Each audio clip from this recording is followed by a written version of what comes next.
السلام عليكم ورحمة الله وبركاته. الحمد لله نحمده ونستعينه ونستغفره ونؤمن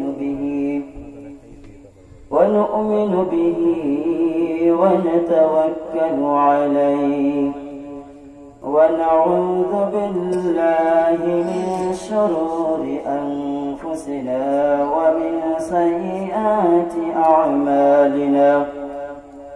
من يهده الله فلا مضل له ومن يضلل فلا هادي له. ونشهد أن لا إله إلا الله وحده لا شريك له.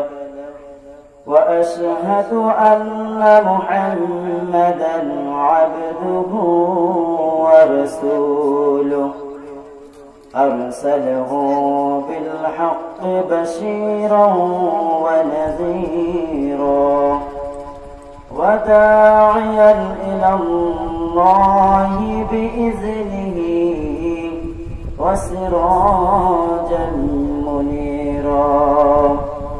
أما بعد فأعوذ بالله من الشيطان الرجيم. بسم الله الرحمن الرحيم.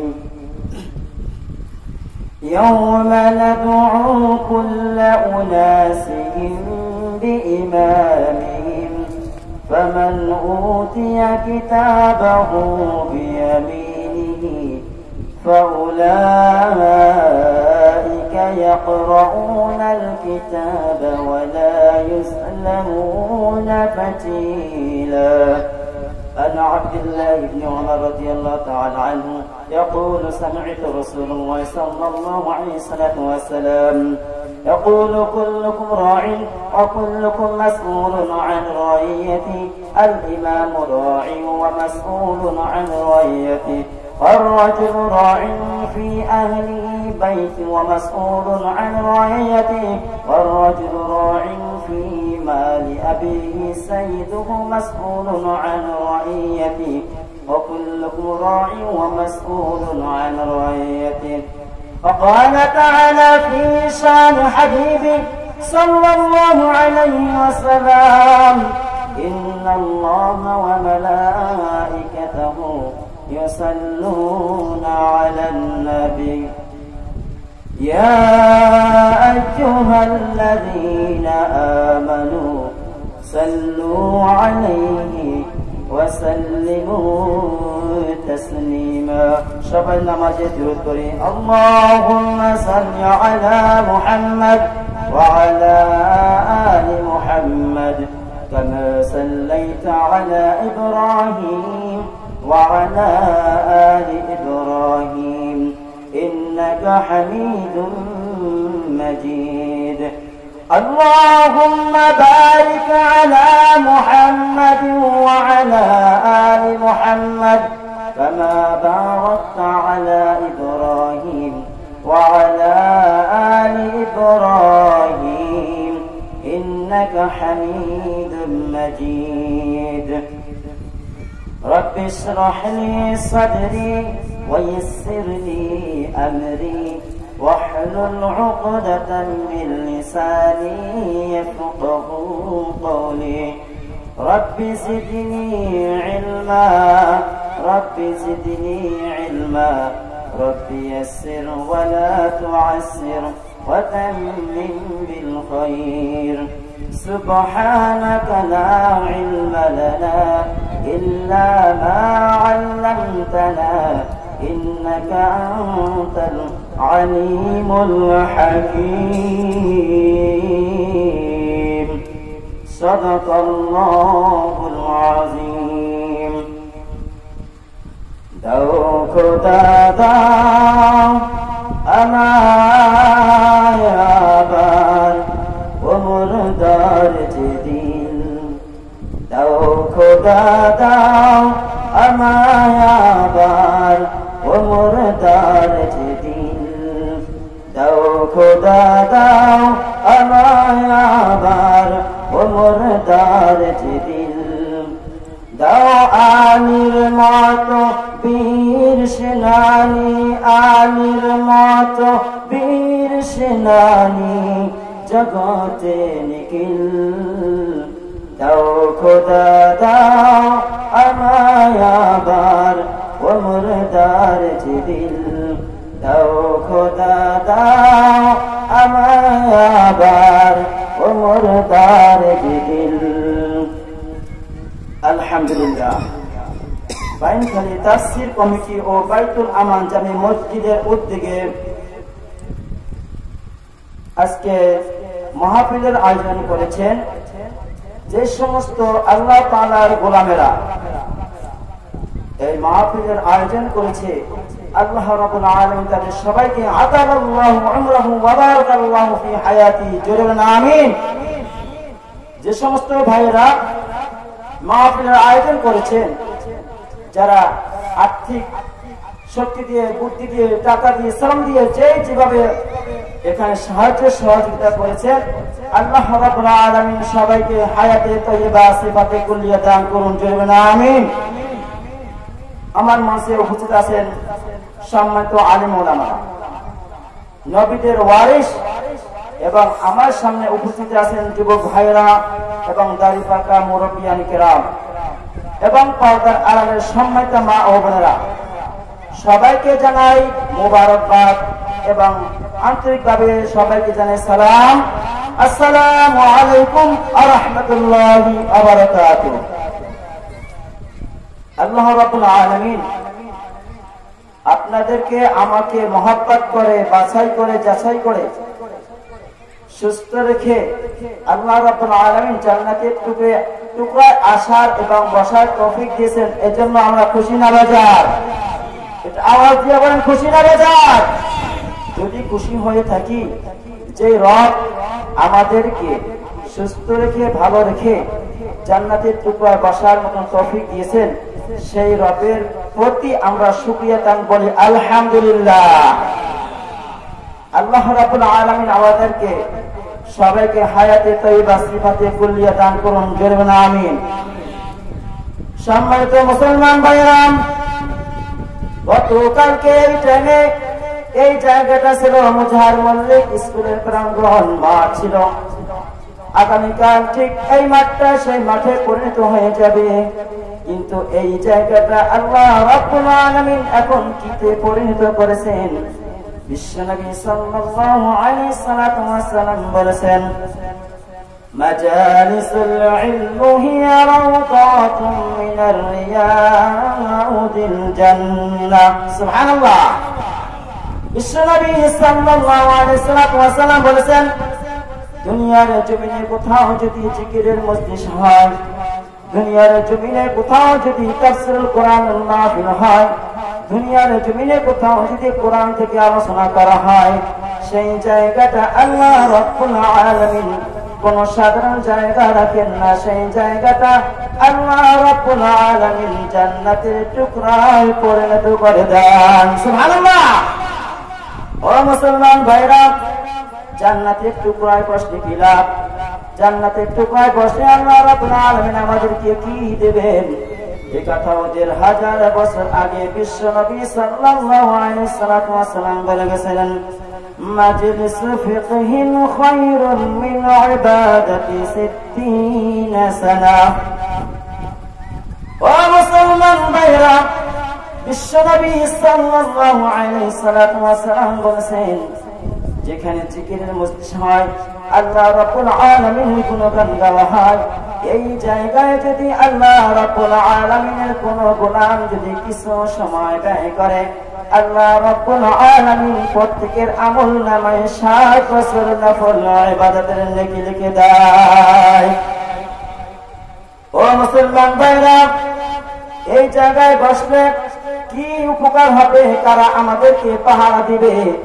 বিশ্বনবী সাল্লাল্লাহু আলাইহি ওয়াসাল্লাম বলেছেন, লা ইয়াকুদু কওমুন ইয়াযকুরুনাল্লাহা ইল্লা হাফাতুহুমুল মালাইকাতু ওয়া গাশিয়াতুহুর রাহমা ونزلت عليهم السكينة وذكرهم الله في من عنده الله أكبر মুসলমান ভাইরা বিশ্বনবী সাল্লাল্লাহু আলাইহি ওয়াসাল্লাম বলে গেছেন দুনিয়ার কোথাও যদি জমিনে আল্লাহ রাব্বুল আলামিনের গুণগান গাওয়া হয় ইসলামের আলোচনা করা হয় আল্লাহ রাব্বুল আলামিনের জিকির করা হয় এই জায়গায় যে সমস্ত আল্লাহ তাআলার গোলামেরা বসবে আল্লাহ রাব্বুল আলামিন তাদেরকে হেফাজত করার জন্য তাদেরকে পাহারা দেওয়ার জন্য আল্লাহ রাব্বুল আলামিন আসমান থেকে তার রহমতি ফেরেশতাদেরকে বর্ষণ করে দেন ও মুসলমান ভাইরা আপনাদের সামনে আমি একটি সূরা থেকে একটি আয়াত তেলাওয়াত করেছি বুখারী শরীফের 893 নম্বর হাদিসটা তেলাওয়াত করেছি ও মুসলমান ভাইরা আমি সূরাতুল বাকারার সূরাতুল কাফের থেকে একটা আয়াত তেলাওয়াত করেছি আল্লাহ রাব্বুল আলামিন বলেছেন এই জায়গায় এই যে একটা আয়াত তেলাওয়াত করা হয়েছে এই আয়াতের ব্যাখ্যা করার মতো আমার মতো নগণ্য কোরআনের শব্দ নাই এই ব্যাখ্যা করে শেষ করা যাবে না এই কথাটা আল্লাহ রাব্বুল আলামিন বলেছেন আল্লাহ রাব্বুল আলামিন এভাবে বলেছেন قل لو كان البحر مدادا لكلمات ربي لنفد البحر قبل أن تنفد كلمات ربي ولو جئنا بمثله مددا الله أكبر সূরাতুল কাহফ 17 নম্বর পারা সূরাতুল কাহফ 17 নম্বর সূরা 16 নম্বর পারা 3 নম্বর পৃষ্ঠা 17 নম্বর লাইনের 12 নম্বর রুকুর 109 নম্বর আয়াতে আল্লাহ তাআলা বলেন আল্লাহ রাব্বুল আলামিন বলেন দুনিয়ায় যত পানি আছে সমুদ্রে যত পানি আছে সমুদ্রের পানিকে যদি কালি বানানো হয় আর দুনিয়ার সমস্ত মানুষ যদি একত্রিত হয়ে আল্লাহ রাব্বুল আলামিনের কালামের ব্যাখ্যা লেখা শুরু করে আল্লাহ রাব্বুল আলামিন বলেছেন দুনিয়ায় যত পানি আছে সব শেষ হয়ে যাবে কিন্তু আল্লাহ রাব্বুল আলামিনের কালামের ব্যাখ্যা লেখা শেষ হবে না ও মুসলমান ভাইরা আল্লাহ রাব্বুল আলামিন শুধু এখানে সমুদ্রের কথা বলা হয়েছে আল্লাহ রাব্বুল আলামিন অন্য জায়গায় বলেছেন ولو أن ما في الأرض من شجرة أقلام والبحر يمده من بعده 7 أبحر ما نفدت كلمات الله الله رب العالمين سورة اللقمان 21 নম্বর পারার 12 নম্বর পৃষ্ঠার 17 নম্বর লাইনের 3 নম্বর রুকুর 27 নম্বর আয়াতে আল্লাহ তাআলা বলেন ও দুনিয়ার মানুষ তোমরা শুনে রাখো আমি আল্লাহ রাব্বুল আলামিন বলেছি দুনিয়ায় যত পানি আছে সমুদ্র আছে এই সমুদ্রের সমপরিমাণ আরো যদি 7টা সমুদ্র যোগ করা হয় আর দুনিয়ায় যত গাছ আছে এই গাছগুলো কেটে যদি কলম বানানো হয় আর সমস্ত মানুষ মিলে যদি এই আল্লাহ রাব্বুল আলামিনের কালামের ব্যাখ্যা লেখা শুরু করে সমস্ত দুনিয়ার পানি শেষ হয়ে যাবে গাছ শেষ হয়ে যাবে কিন্তু আল্লাহ রাব্বুল আলামিনের কালামের ব্যাখ্যা লেখা শেষ হবে না ও মুসলমান ভাইরা আমি আপনাদের মাঝে একটা আয়াত তেলাওয়াত করেছি 17 নম্বর সূরা সূরাত বানী ইসরাঈল 71 নম্বর আয়াত থেকে তেলাওয়াত করেছিলাম يوم ندعو كل أناس بإمامهم فمن أوتي كتابه بيمينه فأولئك يقرؤون كتابهم ولا يظلمون فتيلا আল্লাহ রাব্বুল আলামিন বলেন কিয়ামতের দিবসে ইয়াউমা নাদউ কুল্লা উনাসিন বিইমামিহিম কিয়ামতের দিবসে আল্লাহ রাব্বুল আলামিন প্রত্যেক নেতা সহকারে মানুষদেরকে ডাকবেন আর এই কিয়ামতের দিবসে নেতাদেরকে ডাকবেন ইমামদেরকে ডাকবেন এই ঢাকার বাইতে সাহাবায়ে আজমাইন কেরাম কি রকমের জীবন যাপন করেছেন কিভাবে ইমামের রাষ্ট্র পরিচালনা করেছেন একটু ঘটনা বললে বুঝবেন يوم ندعو كل أناس بإمامهم এই আয়াতকে স্মরণ করে এই আয়াতকে অনুসরণ করে সিদ্দিক আকবর হযরত আবু বকর রাদিয়াল্লাহু তাআলা আনহুর খেলাফত করেন। আবু বকর রাদিয়াল্লাহু তাআলা আনহু ওমর রাদিয়াল্লাহু তাআলা আনহুকে বলেন, ওমর, এই রাজ্যের বাদশা আমি, রাজ্যের খলিফা আমি। ওমর, তুমি একটু ঘুরে ঘুরে দেখো, সমস্ত বাড়িতে যাও, যাইয়া দেখো মানুষ কোন অবস্থায় আছে, কষ্টে আছে নাকি কোনো আবাদগ্রস্ত আছে, একটু খোঁজ খবর নিয়ে দেখো। ওমর রাদিয়াল্লাহু তাআলা আনহু রাত্রে গভীরে অন্ধকার রাত্রে ঘুরতে ঘুরতে ঘুরতে ঘুরতে একটা বাড়ি গেল। যে দেখছে ওই বাড়ির ভিতরে কোনো লোকজন নাই, কোনো লোকজন নাই, শুধু একজন বৃদ্ধা মহিলা। ওই বাড়িতে ডাক দিলেন, ডাক দেওয়ার পরে বৃদ্ধা মহিলা বের হয়ে আসলো। ওমর রাদিয়াল্লাহু তাআলা আনহু বলছেন, মা, আপনার কোনো খাদেমের প্রয়োজন আছে কিনা, আপনার কোনো কাজের লোক লাগবে কিনা? বুড়িমা বলছে, বাবা, যদি একজন খাদেম হয় অথবা একজন কাজের লোক যদি হয় আমার খুব উপকার হয়, আমার উপকার হবে। বুড়িমা বলতেছে, বাবা, ওই কূপ থেকে পানি উঠাইতে আমার কষ্ট হয়, ওই কূপ থেকে পানি উঠাইতে পরিশ্রম, শক্তি লাগে, সেই শক্তি আমার নাই। আর এই ঘর ঝাড়ু দিতে হয়, আমি বাঁকা হয়ে ঘর ঝাড়ু দিতে পারি না। বাবা, তুমি খলিফাত আমিরুল মুমিনিন, আমাদের খলিফা, তার কাছে যাইয়া বলো এক বৃদ্ধা মহিলা একজন খাদিম চাইছে।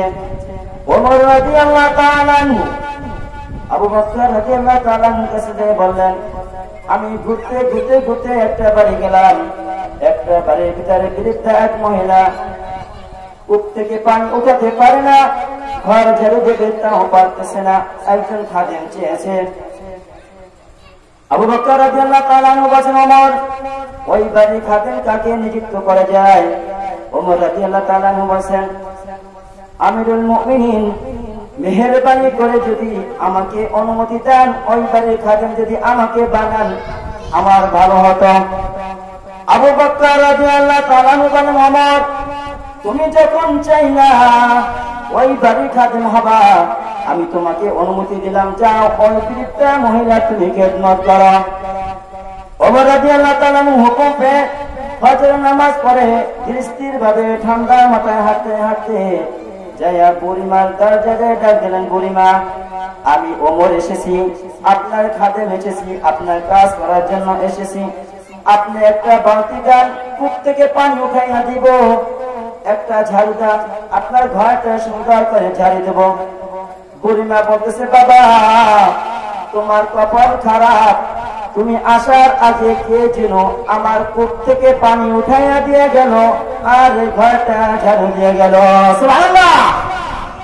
ওমর রাদিয়াল্লাহু তাআলা চিন্তা করলো, ব্যাপার কি, এইবারই খাদেম আমি, আমাকে খাদেম নিযুক্ত করা হলো, কে এমন আল্লাহওয়ালা বান্দা?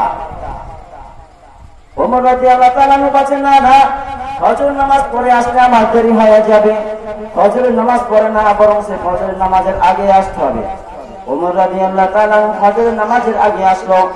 আয়েশা বলছে, বুড়িমা, আপনি বালতি দেন আর ঝাড়ু দেন, কূপ থেকে পানি উঠাই দিই আর ঘর ঝাড়ু দিয়ে দেই। বুড়িমা বলতেছে, বাবা, আজকে তুমি দেরি করে আসছো, তুমি আসার আগে কে জানি ওই কূপ থেকে পানি উঠাইয়া দিয়ে গেল আর ঘর ঝাড়ু দিয়ে গেল। ওমর রাদিয়াল্লাহু তাআলা চিন্তিত হয়ে গেল, কারণ কি, আমাকে যেই বাড়ি খাদেম নিযুক্ত করা হলো আমার আগে আয়েশা কাজ করে দিয়ে যায়, কে এমন ব্যক্তি? না না, আমার দেরি হয়ে যাইতেছে, আজকে ফজরের নামাজ না, বরং সে তাহাজ্জুদ পড়ে আমি এ বাড়ি চলে আসবো। ওমর রাদিয়াল্লাহু তাআলা তাহাজ্জুদ পড়ে বুড়িমার বাড়িতে আসা ডাক দিল, বুড়িমা, আজকে আপনি বালতি দেন, ঝাড়ু দেন, তাড়াতাড়ি চলে আসছি। বুড়িমা বলতেছে, বাবা, আজকেও তোমার কপাল খারাপ, তুমি আসার আগে কে জানে এই বালতি নিয়ে কূপ থেকে পানি উঠাইয়া দিয়ে গেল আর আমার ঘরটা সুন্দর করে ঝাড়ু দিয়ে গেল। বুড়িমা বলতেছে, বাবা, তুমি দেরি করে আসো। ওমর রাদিয়াল্লাহু তাআলা জিজ্ঞেস করে, বুড়িমা, আমি আসার আগে কে কাজ করে আপনি কি চিনেন? বলছে, না বাবা, অন্ধকারে চিনবো কিভাবে? আয়েশা প্রতিদিন একইভাবে বলে, মা, আমাকে একটা বালতি দেন, একটা ঝাড়ু দেন, আমি প্রতিদিন একটা বালতি একটা ঝাড়ু দিয়ে সে আমার কাজ করে দিয়ে যায়। ওমর রাদিয়াল্লাহু তাআলা বলেন আমার কাজ করার দরকার নাই, আমি বুড়িমার খেদমত করতে পারবো না, আমি জানি, তবে আমার দেখতে হবে এই কে আল্লাহ তাআলার খাঁটি গোলাম। আমাকে এইবার খাদে নিযুক্ত করার পরেও সে আমার আগে আয়েশা কাজ করে দেয়া যায়, এই ব্যক্তি গিয়ে চেনা লাগবে। ওমর রাদিয়াল্লাহু তাআলা চতুর্থ দিন এশার নামাজ পড়ে বুড়িমার পারে পিছনে দাঁড়িয়ে আছে। ওমর রাদিয়াল্লাহু তাআলা ওইখানে বসে রাত্র গভীর হয়ে গেল, আর দেখতেছে সাদা পোশাক পরিহিত অবস্থায় আস্তে আস্তে আসতেছে। ওমর রাদিয়াল্লাহু তাআলা পিছন থেকে ঘুরে যাইয়া একটু জড়াই গেছে। ওমর রাদিয়াল্লাহু তাআলা শক্তি ছিল বেশি, কিন্তু পিছন থেকে যদি কেউ কাউকে ধরে যত শক্তিবান হোক ছাড়ানোর কোনো ক্ষমতা থাকে না। ওমর রাদিয়াল্লাহু তাআলা বলছে তুমি কে? আর আবু বকর রাদিয়াল্লাহু তাআলা বলছে তুমি কে? ওমর রাদিয়াল্লাহু তাআলা বলছে আমি ওমর, খলিফাতুল মুসলিমিন আমাকে এই বাড়ির খাদেম হিসাবে নিযুক্ত করেছে, আমি কাজ করতে আসি কিন্তু কাজ করতে পারি না, বলো তুমি কে? প্রতিদিন এই বাড়ি আয়েশা কাজ করে দিয়ে যাও, আমার কাজ করার সুযোগ হয় না, বলো তুমি কে? আবু বকর রাদিয়াল্লাহু তাআলা বলেন ওমর, আমি হলাম আবু বকর। সুবহানাল্লাহ। ওমর রাদিয়াল্লাহু তাআলা চমকে গেলেন যে আমিরুল মুমিনিন আমাকে এইবারই খাদেম বানালেন, সে প্রতিদিন আমার আগে এসে কাজ করে দিয়ে যায়। ওমর রাদিয়াল্লাহু তাআলা জিজ্ঞেস করলেন আপনি আমাকে এইবারই খাদেম বানাইলেন, খাদেম বানানোর পরে আপনি কেন এইবারই কাজ করে দিয়ে যান? আবু বকর রাদিয়াল্লাহু তাআলা বলেন ওমর, আল্লাহ রাব্বুল আলামিন আমাকে খলিফা বানাইছেন, এই রাজ্যের বাদশা বানাইছেন। আল্লাহ রাব্বুল আলামিন কিয়ামতের দিবসে যদি জিজ্ঞেস করে আবু বকর তোমাকে আমি অমুক এলাকায় তোমাকে রাজত্ব দান করেছিলাম, খলিফা বানাইছিলাম, তুমি খলিফা থাকাকালীন তোমার এক এলাকায় বৃদ্ধা মহিলা কষ্ট করতেছে, তিনি কাজকর্ম করতে পারে না, তুমি আরামসে দিন কাটাইছো, আবু বকর জবাব দাও, তারপর জান্নাতে চলে যাও। ও আবু বকর রাদিয়াল্লাহু তাআলা বলেন ওমর, এই ভয়তে আমি নিজেই আমার রাজ্যের ভিতরে বৃদ্ধা মহিলার খাদেম আমি নিজে হয়ে গেলাম। ওমর রাদিয়াল্লাহু তাআলা আনহু জিজ্ঞেস করলেন বুঝলাম আপনি আল্লাহ